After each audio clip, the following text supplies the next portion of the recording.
সেই আগের বছর কার্তিক আমার ঘরে এসেছিল, আজকে দ্বিতীয় বছর আমার বাড়িতে কার্তিক পুজো। আর তাই সেই 3 দিন আগে থেকে পুজোর সব সামগ্রী জোগাড় শুরু। অবশ্য তার বেশিরভাগ হেডেকটাই আমার দাদা বৌদির ছিল, কারণ কার্তিক পুজোতে মামা বাড়ি থেকেই পুজোর সবকিছু দেওয়া হয় এটাই শুনেছি। সকাল থেকে বারবার বাজারে যাওয়া, নানা রকম কাজ, গঙ্গা মাটি, গঙ্গা জল, এটা ওটা জোগাড় করার কাজে এতটাই ব্যস্ত ছিলাম যে সেগুলো আর ক্যামেরাবন্দি করা হয়নি। ঘরের সব কাজ সেরে অবশেষে বিকেলের দিকে বসলাম ভোগ রান্নার জন্য।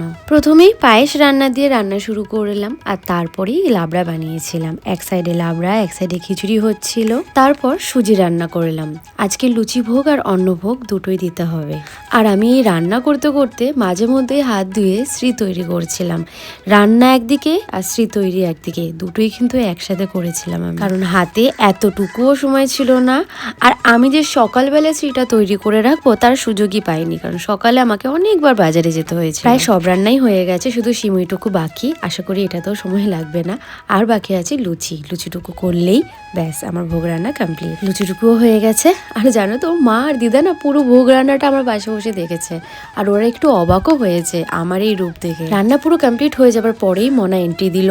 ও এসেই ওই ঘরে চলে গেল। ও বললো আজকে সারা রাত নাকি জেগে ও ভিডিও করবে। তার সাথে সাথে দাদা বৌদিও পুজোর বাকি সামগ্রী নিয়ে উপস্থিত হলো। আর বৌদিকে দেখে তো আমি একটু দিলামি, কারণ আমি জানি এই মহিলা এসে গেছে যখন, আমার আর মাথা ব্যথা নেই। বৌদি একদিকে পুজোর সব জিনিসপত্রগুলো গোছাচ্ছিল, আর আমি সেই ফাঁকে শাড়িটা পরে চলে আসলাম। আর এইবারের পুজোটা আমার আরো বেশি ভালো লেগেছে, তার কারণ শুরু থেকে শেষ অবধি অভি কিন্তু আমার সাথেই ছিল।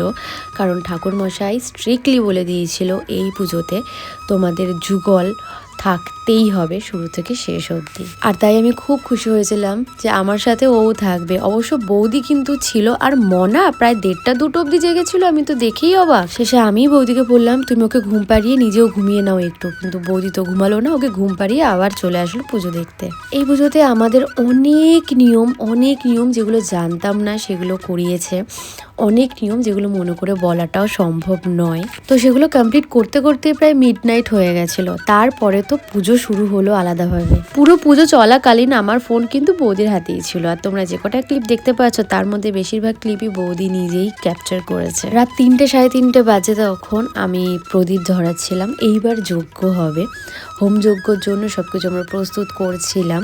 আর একে একে আমি মধু, দুধ সব কিছুই কার্তিক ঠাকুরকে খাইয়ে দিলাম, জল খাইয়ে মুখ মুছিয়ে দিলাম। এই পর্বটা আমার সব থেকে বেশি ভালো লেগেছে। এরকম টুকটাক আরো অনেক নিয়ম ছিল যেগুলো ঠিক মনে করতে পারছি না, বাট আমার এত ভালো লেগেছে বলার মতো না।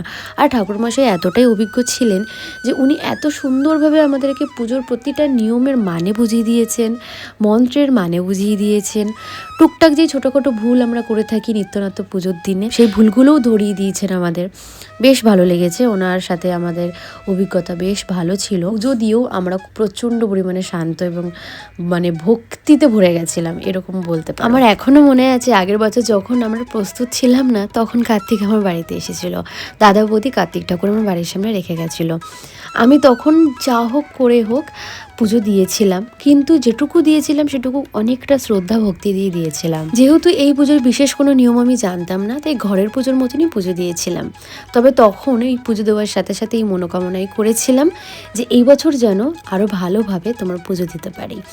আর সেটাই কার্তিক ঠাকুর আমাদেরকে সেই আশীর্বাদটা দিয়েছে বলে আজকে এত সুন্দরভাবে তার পুজো আমি দিতে পেরেছি। অলওয়েজ আমার এই ছোট্ট কুটিতে আমি আর রবিই থাকি, কিন্তু পুজোর সময় এই ঘর একটু গমগম করে বাড়ির লোকজনে, আর সেটাই আমাকে অনেক বেশিভাবে খুশিতে আপ্লুত করে। কথা বলতে বলতে যজ্ঞ প্রায় অনেকক্ষণ আগেই শুরু হয়ে গেছে। আর এই যজ্ঞের এত তীব্র তাপ ছিল, মনে হচ্ছিল মুখটাই পুড়ে যাবে।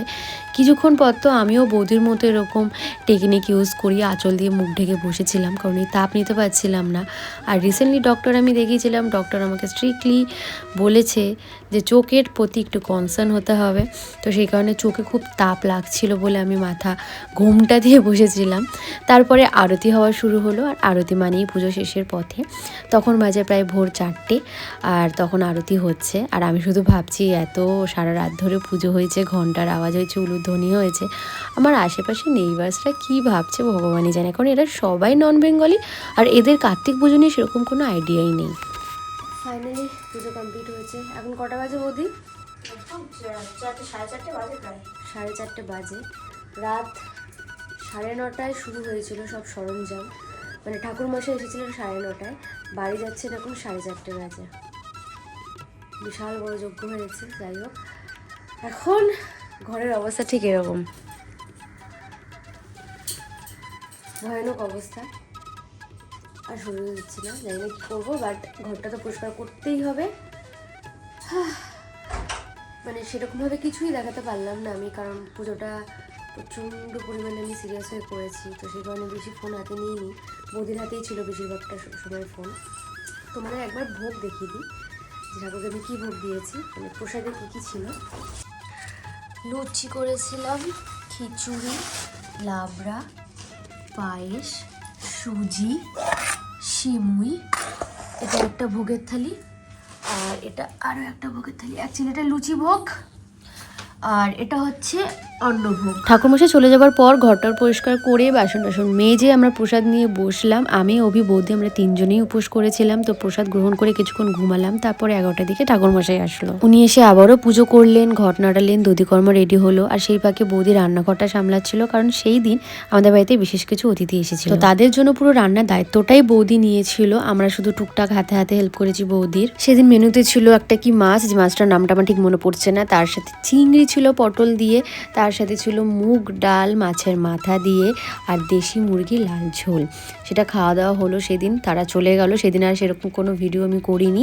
তার পরের দিন ঠাকুরমশাইয়ের কথা অনুযায়ী আগের বছরের কার্তিক ঠাকুর আমাকে গাছের তলায় রেখে আসতে হতো। তো সেই কথা অনুযায়ী আগের বছরে কার্তিক ঠাকুরকে আমি কোলে করে এনে গাছের তলায় রাখলাম। আর এসে দেখি এখানে সারি সারি কত কার্তিক ঠাকুর রয়েছে। একটু মন খারাপ লাগছিলই যে ঘরটা এবার ফাঁকা ফাঁকা লাগবে, কারণ এই কার্তিক ঠাকুরটা একটু বড়, তো এটা ঘরে ছিল তো বারবার চোখ পড়তো। আর এইবারে কার্তিক ঠাকুর বৌদিকে বলেছিলাম যে তুমি ছোটই দিও, কারণ ঘরে আর জায়গা নেই যদি বড় ঠাকুর দুটো থাকে। আমি তখন জানতাম না যে আগের বছরের ঠাকুরটা রেখে আসতে হবে, তাহলে আমি বলতাম না বৌদিকে ছোট ঠাকুর দাও। তো যাই হোক, ঠাকুর ছোট হোক বা বড় হোক, ভক্তি দিয়ে পুজো করলেই সেটা যথেষ্ট। তারপর আমি আর অভি ধূপ আর দীপ দেখিয়ে আমরা চলে গেলাম বাকি যে পুজোর সামগ্রী জিনিসগুলো ছিল, ওয়েস্টেড পার্ট ছিল, সেগুলো সব ফেলতে। এই খেলনাটা দিয়ে হয়নি, ওর খেলনাটা ঠিক আটকে গেছে। এখান থেকে সব পরিষ্কার করে নেবে যাতে প্লাস্টিকগুলো গঙ্গায় না যায়। যা খেলনাটা দিয়ে আটকে গেছে ওর, না খেলনাটা দিতে ভুলে গেছিলাম। ফেলতে গিয়ে খেলনাটা একটা বাক্সের মধ্যে আটকে গেছিল। ভাগ্যিস আটকে গেছে, নাহলে দিতে পারতাম না। ওরই দান, এটা ওর ইচ্ছে।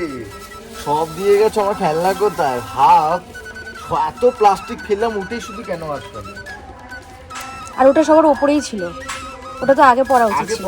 সব কাজ শেষে ফাইনালি একটুখানি ফ্রি হলাম আমি আর অভি স্নান করছিল, সেই ফাঁকে আমি ঘাটে কিছুক্ষণ বসেছিলাম একলা।